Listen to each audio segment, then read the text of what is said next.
this morning? It is that wonderful time of the day. So guess what? It is 7:59 and things are not clear this morning. It looks like my camera is dirty. Good morning, Stacy. How are you this morning? Good morning, Colin. How are you this morning? Hello, Nancy. How are you doing this morning? Having my avocado seed tea. Good morning, Ryan. How are you doing? Good morning, Esther. Haven't seen you for a while. How are you feeling today, everybody? Good morning, Lisa. How are you guys feeling this morning? It is Friday. Here you go. And it is the 21st day of June, first day of the summer. And here we are. Good morning, Julie. Hello, Deborah. How are you? Thanks, Stacy. Hi, Loretta. Good morning, wonderful, amazing, and fantastic people. Oh, it's 8 o'clock. Let's get the show on the road. So I have my notes over there. You notice that? I don't know. It looks cloudy on the camera. I did press brightness, so who knows what's going on in the world of Instagram. Okay, so the power of your financial words. You know, I have to take a pillar every day of the week, or bring a pillar alive, just so you can realize what's going on with the 5 pillars of prosperity. And sometimes when we look at the pillars, there's some people that I'm not seeing them, and everyone, I'm feeling great. Stacy said, hi, Georgie, good morning from Florida. And Nancy, everybody, good morning. So today I'm going to talk about your financial words. Sometimes when we speak our financial words, we do not realize the effect it has on us. Like everything else, words have an effect. So you're sitting back there, Loretta, and all of you that are retired, Nancy, and all of these, you're saying, Tessa-Marie, I've made my money, calling all of you guys, and you're saying, good morning, Debbie, and you're saying, okay, I made my money, so financial I don't have to work towards it, but you have investment. So wherever you put your money, you're expecting a return on the money. Whatever money you receive, you expect it to go further. So it doesn't matter where you are in your life, whether you're retired and you're fine and you're comfortable, you're retired and you're working at Walmart, you're retired and you haven't got a job. There's some sort of money coming to you. And that money that comes into your life actually has something that you must do with it. So our words, our financial words, I didn't just say your money words, I said financial words. Hi, Londi, morning. Our financial words are more powerful than we think. Sometimes we say things. This is a word I prefer not to use, which is want. I never say I want. I always desire something. I want makes me feel, somebody once said it to me. I remember the time, the person, the place, exactly where they were. And when they announced to me that they were pregnant, I said, oh, that's wonderful. She said, yes. I stopped saying I want to be pregnant. Instead, I started saying I desire to be pregnant. And, and that was the first time I heard somebody else chose the word desire to want. So I'm putting it like it is said to me quite often. I want to earn $5 million in a year. And people say that, and it's possible. I want to earn $20,000 a week. I want to earn. And they keep saying, I want to, in a year. Of course, it's possible. But the thing about it being possible is how you feel about it. I want to earn a 10% return on my investment. I want my pension to go further. I want to have more power with my money. It's all I want. And want is a container that doesn't have a bottom. Every time you say you want, you're saying, I don't have it. It's not there. And really, it's not there. But it's true, and you're honest, it's not there. But you can say the same thing and get a different feeling from the word that I desire my money to go further. I desire it to get a better return on my investment. Or I would prefer to have a better return on my investment. I prefer that I can do more with my money. Or because want is never satisfied. It has a bottom. You pour want and you get it, and every time you say I want, you're saying I don't have it yet. And the thing about money is it has to be honest. Money has to have a name, a reason, a purpose. Money is not just, if you notice, your money just in and out and in and out and nothing stays. Then look at your relationship, good morning Peter, with money. Your financial words are more powerful than you think. So when you stand and you say, I want to earn more money, I want to have all this, I want is a harsh word. It takes so much. Hi, Melford. Good morning. How are you feeling this morning? Hello. Melford is here. Melford does not come too often, so he must be on his way from daycare with the kids or going to daycare or something. There's a lull, and Melford decided to fill the lull with us today. Anyway, money needs a purpose and a name. I want to make money. Why? Why? Somebody is going to bite my head off in a few seconds if they're still there. They're going to say to me, I have bills to pay. I cannot fill the savings cup until I fill the bill cup. So where is your attention going? On bills. What do you get? Where attention goes, energy flows. Whatever you give your attention to, that is what grows in your life. So if you earn a lot of money and you cannot, you're satisfied because all the bills are paid. And that's all you're saying. I am so happy I paid all my bills today. Fine. What about shifting it? Because you're going to pay those bills no matter what. You don't pay, they will force you to pay. They will come after you to pay because you borrowed their money or you use their services and you're supposed to pay. But what about you turn around and you say, I was able to save $10 today, this week. I was able to save $50, and I mean save. I don't want you to use financial words that I'm saving it for a rainy day. Well, you know what? I didn't see $1 covering somebody's heads in the 4 days of rain we had here. I didn't see money creating an umbrella. So why are you saving it for a rainy day? Watch your financial words. I am saving money to go on a vacation. I am saving money to buy a gift from yourself. Or I'm saving money to buy a lovely chair to sit in and relax. That is the energy. You know you're going to pay the bill. It is written. You signed. You put your name to it. So the bill has to be paid. So when you are earning money, stop saying that I am using that money, I paid the bills. It's enough. The bills has to be paid. The cup of bills, I mean, that was sad. The cup. I have to pay the bills. I have to pour into the cup of bills before I pour into the cup of savings. And that is why I create a spending plan, a sustainable spending plan. And I use the word sustainable without realizing that we would have had COVID. I use the word sustainable without knowing that we were going to have a meltdown in 2008. Sustainable allowed people that were on my spending plan to do that. They juggled it along because they had money with names and purposes in various type of savings account. And when the world stopped and no money was coming to them, they were able to shift. Not from so much a retirement account, but they were shifting. Well, we're not going to be visiting or doing stuff on vacation. They were able to take the vacation amount and use it to pay for things they had to pay for. Good morning, Arita, and good morning, Diane. And that was important. So sustainable means you can shift. It's movable. It sustains you. When the world stopped in 20 because of COVID, or when it collapsed into it, those on those plans shift money from savings account, from holiday account, from Christmas account to pay bills, to pay rent, to pay mortgages, an emergency account was paying emergencies. The car wasn't going anywhere. The car maintenance account was paying for mortgage and food.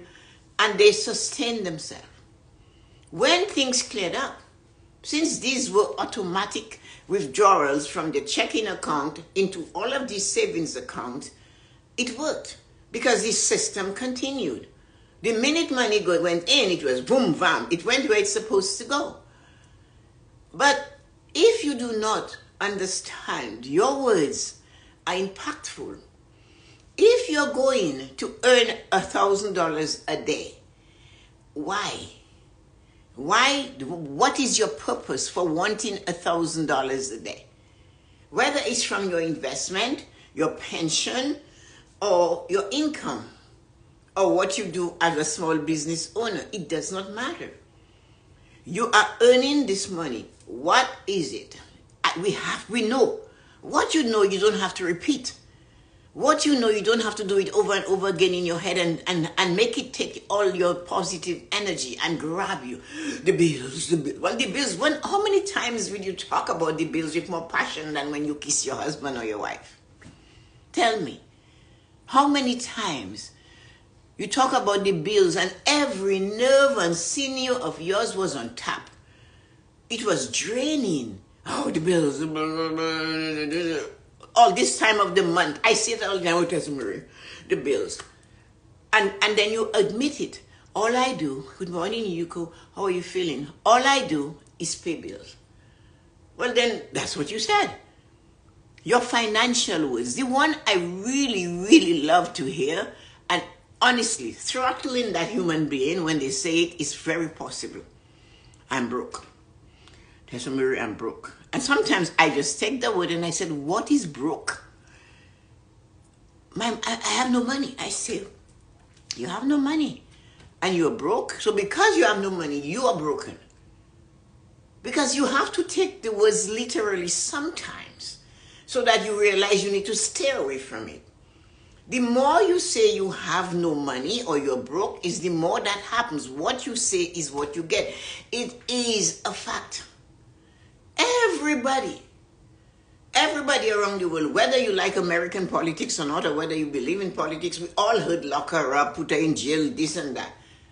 Boomerang effect. It took a while, but it showed up. So if we learn nothing, learn that.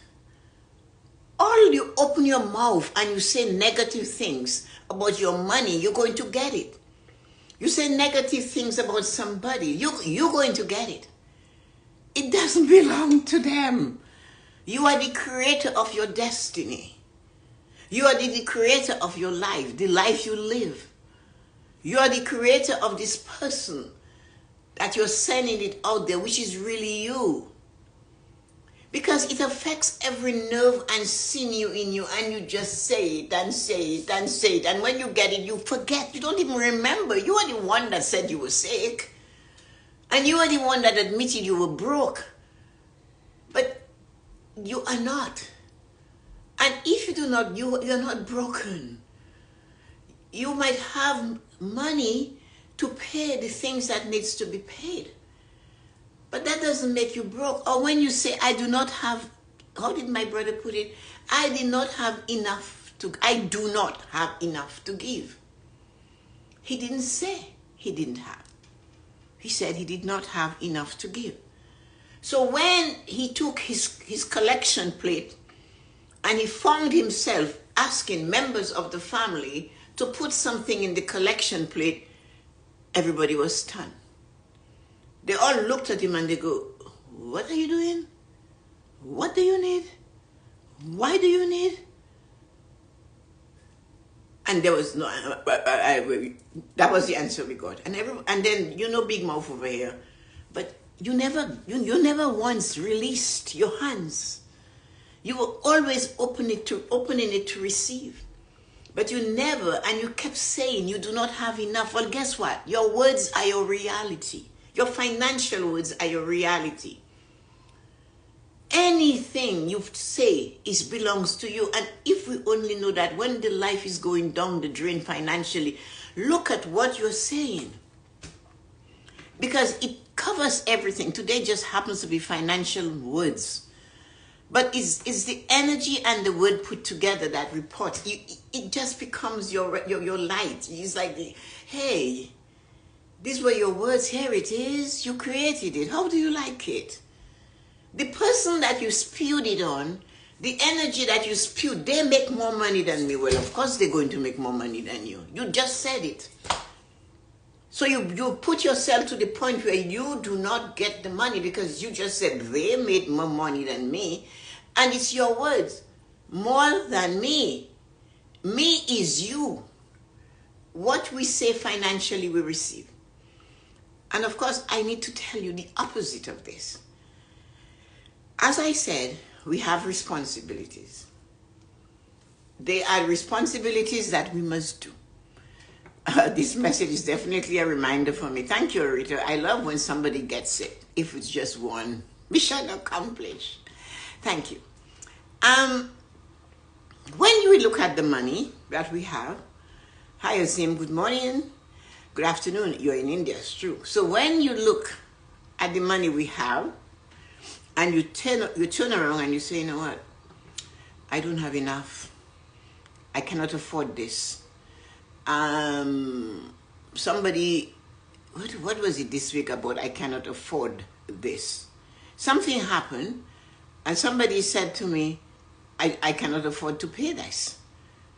I said, oh, thank you, I'm Deborah.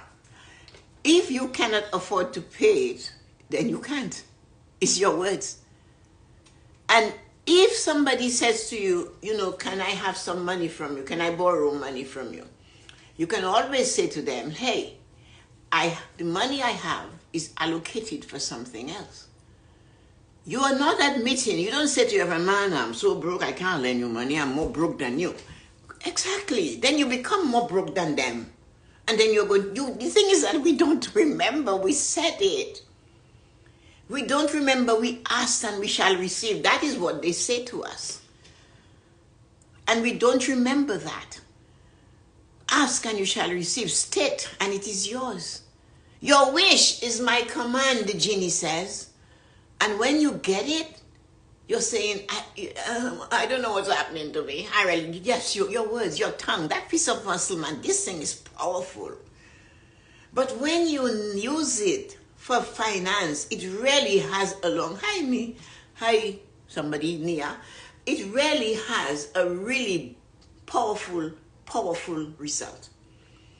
Your financial words are important. The money I have is allocated for something else. That is what is important. That is how you speak. I prefer to get better results on my investments. I am working and making sure that I use my pension money in the right way so that I can shop with what I have. Instead of saying, my pension is not enough, it's never enough. So it won't be enough to go where you want it to go. It will take you halfway because you said it's not enough to go all the way. And you wonder. So let us change our words. You have money. I started in the beginning. I told you money needs to be honest. You earn. Have you noticed you get it? What is it earmarked for? Do you even know? You earn it. But when you say, Tessa-Marie, I need to make, I desire or I need and I want, whatever you use, but most often you guys use want. I want to make money. And then I'm waiting for the rest. It doesn't come. And I have to learn those lessons too. That's why I teach it. And you have to say, what do I need that money for? I am pulling it. I'm making my actions bring that money to me. But why? Why? Somebody said to me, you know, I cannot spend too much money because I don't know how long I'm going to live. That one always got me. And I'm thinking, hell no. You might as well live it, spend it on yourself if you don't know how long you're going to live, right? And that is a fear. I haven't got enough. It's another way of saying, I don't think I have enough to enjoy it now and still have more when I'm living to be 200 years old. and I'm going to hold it. And then what? I have never seen a bank following a hearse to the what you call it, cemetery. So it's a bank. I have never seen Brinks or Loomis or any of them driving behind a hearse. No. I have seen that you die, and the next day, everybody that got the money has gone on a vacation and living up a ball. When they come back, one young lady did not come to see her mother for years on the street. And when that lady died in her sleep, she told her brother, who was always there, "You, hurry up, I need my inheritance. Hurry up and put that house up for sale, I need my inheritance." Right? Can you hear that when you're dead? While you're making that supreme sacrifice, "I need it when I get older." And the other one, mom is getting Alzheimer's and they have this big property on the lake. Dad died a few years ago. "Come help me," because she doesn't want to leave the home. "So come help me, let me cut the grass." And the sister again said to her brother, another one, "Why should I work on my inheritance? Why should I do anything? It's my inheritance. I don't have to work." So when you are sitting there fearful and hoarding it and you want to get something new for yourself, or if I get a new car, chances I'll die soon. But if I don't get a new car, I can get this one is okay. And the next day you die, they sell everything and they buy a new car. Could you see that? So look at the money you have, label it for what you need, know why you're working and why you're earning that money, and say something to yourself: the money that I am working and I'm earning this money because I want to build a nest egg to travel. I want to know that if I feel I am 80 and I want a new car, I can go buy a new car and sit in it and feel the energy of having that car beneath my bum. Shoulders back, smile on your face, driving your car. It maybe will last you a year. Who cares? You sat in it. You gave it to yourself. "Hello, Aman, long time no see." So we have to remember this, that financial words affect our life. If you do not use it, it sits there and it doesn't grow. You have to churn it. You have to feel satisfied. If you're still doing the Scrooge thing, then look at Scrooge. When he got the joy of spending money, he felt he was amazing. He said, "I do not deserve to be happy." So, because he couldn't believe, by just releasing it and enjoying it, how he felt, and knowing what he did with, buy a turkey for somebody else, and he felt great. So what we have to do is understand your financial words affects your financial future. You earn money, and if you believe just to earn it is enough satisfaction, it's not. The satisfaction is like the same thing, like working on something and see the results and appreciate the results and love the results and feel good about the results. So if you're earning money, make up your mind. I need to keep some of it for myself. I need to have it. So if I desire to go on a vacation, I do not have to rattle my nerve to find vacation money, because I'm putting $20 a pay into a vacation account. I haven't taken my children out to the lake all summer. I haven't given them a vacation. I haven't put them in the car and said, "Let's go to Wolf Lodge or someplace for kids." But if you have $500 stuck away in a vacation account, at least you can take them somewhere. You can go with the family and you know you did it. But if you have to harass and think, "Okay, vacation, we plan it, but I have to take from here and jump over here. I have to put from here." Have a house maintenance account. Houses need maintenance. And have, like me, I go crazy at Christmas. There is no stopping me. I am like a wild animal at Christmas. In November, I empty my Christmas account. And this woman has a ball. There is a purpose for it. That was why I put it aside. So I'm going to use it and feel the joy of sharing and giving. And that is what it is. Where you put your energy and your attention, it grows. That vacation, that Christmas account started with $20 a pay. I'm not going to tell you how much goes into it now, because as they grow, their Christmas gifts grow. And like when I hear some of my friends go, I'm not giving the adult children any gifts. They can afford to buy it. I'm only going to buy it. And then you don't say it with pleasantness. That is the hard thing. They never say that with joy. I'm not buying no gifts for adults, children. I'm going to give it to the grandchildren. Why? Why are you doing that? Are you keeping it for yourself? It's Christmas. The wise man came and they didn't say, hey, just give him the myrrh and hold the gold for yourself, or give the gold to this person over here. In a vision once, as I told you guys, you do not, because the person looks like they're very needy, that doesn't always mean you have to give it to them. Sometimes the person that looks like they can do it themselves is that sometimes that person just needs that. And you lift their spirit and you lift yours. But when you say you can buy whatever you want, so I'm not buying you a gift, I don't need to know that shit. Don't tell me that. I don't care what you think about what I need and what I can buy for myself. If you choose to spend money and to give me a gift, then just do that.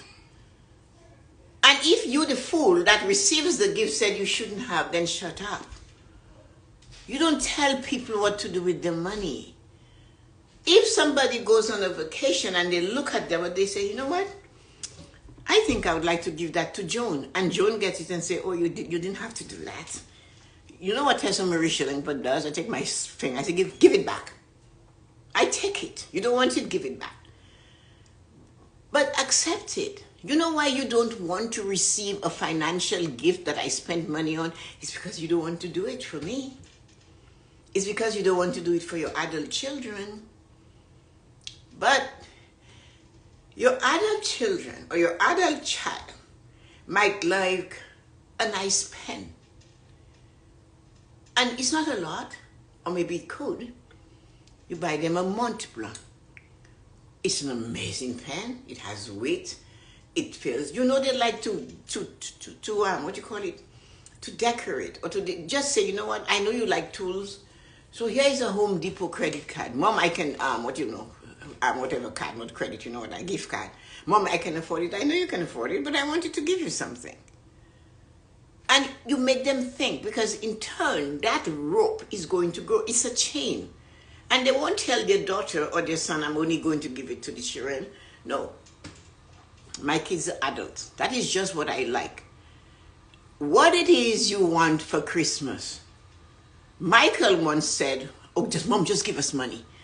Fine. I said, fine. I did it. And then he came in the kitchen and said, Mom, I really don't like that.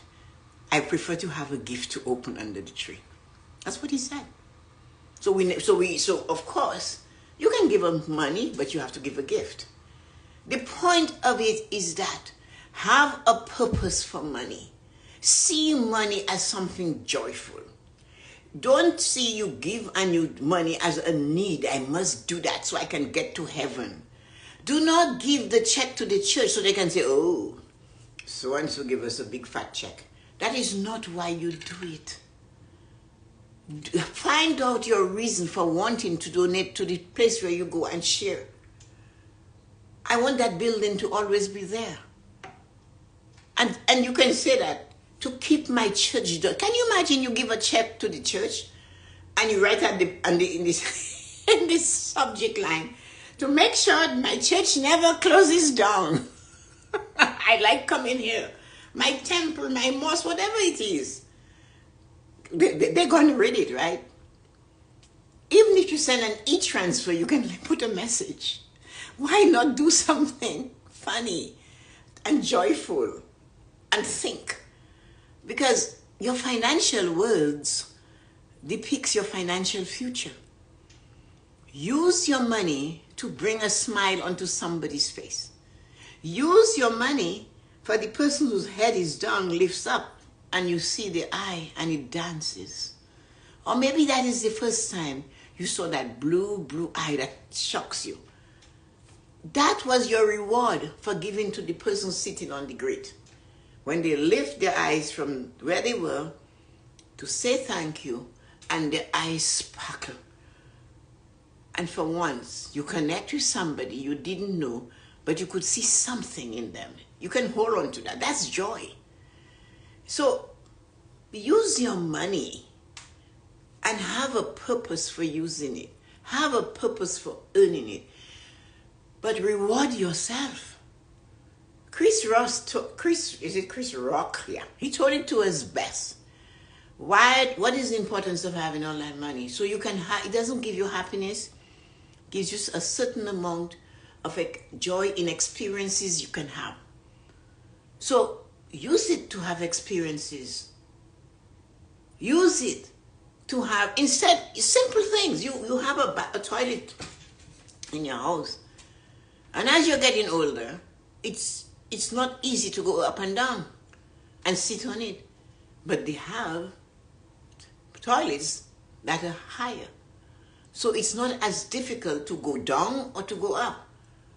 Rather than suffer through that, spend $500 and get one. So that you're comfortable. That's what I mean. It's just use it to give you the benefits of enjoying yourself. You love a pretty garden. My garden is crazy. It even frightens me. I should maybe take another picture and show it. The rain is battered the rose bushes, but it's beautiful. I share it. My neighbor across the street sent me a message. When can we come see that garden of yours? I'm bringing my friend from so-and-so. I said, sure, knock yourself out. Saturday is fine. I put time in there. I put money in there to buy the plants, to buy the roses. No, I don't spend as much. But if I go to get something, I get the best, because that's where we are with it now. Because when I had to fill it up, it was small amounts, just cheaper plants. If I need to put a plant in there, it's maybe one. Not like getting $300 worth of annuals and perennials and the dye. And it's a mature garden. But there was a purpose. And you have to feel the joy you put when you create something and you use the money. Do not get to the end of the year. If you're working and if you're making and you have bills and you have all that to pay, and sit there and say, okay, I have to use my credit card to buy gifts for my children, or I have to use my credit card to shop or groceries. Your Christmas account should cover everything. Your groceries, your gifts, your alcohol, your this, your plant, your poinsettia, a new toy somewhere for you, and a gift for you. You did well. Happy. I always buy my gift from me to me. And everybody grunts. It's a sweet grunt. But that's a memory they will never forget. Mom, oh yeah, pass this to me. That's mine. It's from me to me. Yeah, it's for me, from me. And they give it to me and they, oh, what did you buy for yourself? Something maybe you guys would never buy for me. Like a pair of scissors to sew. And of course. But they'll remember that. And they'll say one day, my mother was a crazy lady. She used to buy a gift for herself every Christmas. What are you going to do with your money today? Hi, Marina. Good morning. So wonderful people. The power of your financial words. Make sure you use it right. You work, and your reason and purpose for working must be known. You want to make money in your business or your investments, your return. You want your pension to go further. You must know, say why. You should always pay yourself first. Tessa-Marie, how do you do that? I love when you do a budget. Because you heard I said that, right? Because you have the highest one at the top. Mortgage, rent, this, that, car payments, insurance, savings. The last one is savings. And it's like that forgotten child. It's like Cinderella. I am asking you to put Cinderella at the top. I am not telling you, when you do a sustainable spending plan with me, financial spending plan with me, the first thing up there is savings. The first line is savings. No. The amount is not as big as the mortgage. The amount is not as big as the car payment or the insurance payment or the grocery bill or the this or the that or the 100, but it's at the top. Did you notice? There's only 1% at the top. The top has the spare. The top is what you can see to see the cathedral. The top is the pointed end. It's not big like the base, but it's on the top. You would not recognize the Eiffel Tower if you looked at the bottom, would you? You would not recognize the CN Tower in Toronto if you didn't look at the top, did you? So that's why you put your savings as number one. It's a small amount. You start small, but you never ever stop. And I keep saying to you guys, $1.75 is why I'm here today. Without that $1.75, I would maybe have a different life. But it was the $1.75. So your financial words are extremely important. Hello, Vern. Good morning. We need to understand we should not be afraid of earning money. We should not be afraid of praising our money. It has energy. Hey, money, thank you. You look good there. Hey, money, thanks for this dress. Hey, money, thank you. And do not tell me about the rich man and the camel, because I'm going to become the camel and run all over you. Yes, that's what those words are. But read more, read before, read after, sit and think about it. Use your money. If you only stand up and you go, boom, boom, boom, here I am, Lord, I'm not like this poor widow over here. What do you expect him to tell you, fool? Stop talking like that. You will not get to heaven. That's what he meant. Use your money for you to enjoy your life. Watch your words about money. You are not broke. You're not poor. You have enough. You always have enough. Believe that. And do not tell people I don't have money because the money, I don't have money, I can't lend. Just say, no, the money I have is allocated for something else. Don't ever say you don't when you do. Find a word around it. My parents were afraid of money and they never talked about it. I've had to learn appreciate money in life. Yeah, a lot of people were raised that money is evil. Yet you can put $1 million on a table in a house and leave it, and if nobody enters, $1 million doesn't walk out of the house by itself. But it's evil. And they say it's the use. It's your choice. It's not the use. It's what you choose to do with the money that makes it like that. So money is, you need to talk. You have young children, they want something. Listen, the reason why we cannot get this is because the money we have is to do this and to do that. You explain it to them. But you know what? Let us start saving. I'm going to give you 25 cents. And let's put it in a piggy bank. And let's say you put 25 cents and I'm going to put my 25 cents. And you tell them, the birthday money, of course you can buy a toy. But let's put 25 cents there. And you keep doing it. So by January to December, they have all these 25 cents and kids will pick it up and shake it and go, oh my goodness, it's heavy, mommy, it's heavy. And look at the excitement. Like you just said, Deborah, my parents were afraid of money and they never talked about it. I've had to learn to appreciate money in my life. That 25 cents little boy will turn to you and say, you know what? My mom always made me put 25 cents away every week. And I can remember the first time I picked up my piggy bank in December. It was so heavy. Different conversations as an adult, because the life and the relationship with money was different as a child. Sending you light and joy on this absolutely amazing Friday morning. I love you, appreciate you. I'm happy and grateful you took the time to come here with me today. I don't know if I answered all of your questions or what you said, but here we are. So thank you, amazing, wonderful people. Let me say hello. Come on now. Oh, everything is happening, so I have to wait for certain things to happen before I greet you guys and say hello to you. So here we go. I can. Yes, Nancy and Stacy and Vern, thanks for joining. And Rita, good morning. Georgie, Marina, Lisa, Colin, Lauren, Ryan, Deborah, Loretta, Lundy, and all of those who dropped in and left. Thank you for coming. Have an absolutely amazing weekend. And sometime this weekend, think of something from this week. We had 5 days of amazing things. And if there is something you can tweak or you can muse on it, because it's good to muse on the actions or what you hear. Remember, our most powerful emotion is the emotion, prosperity emotion. We react by what we hear, we taste, we see, we touch, and we smell. Make sure you pick one of those and make it worth it for you. Have a great day. Bye-bye.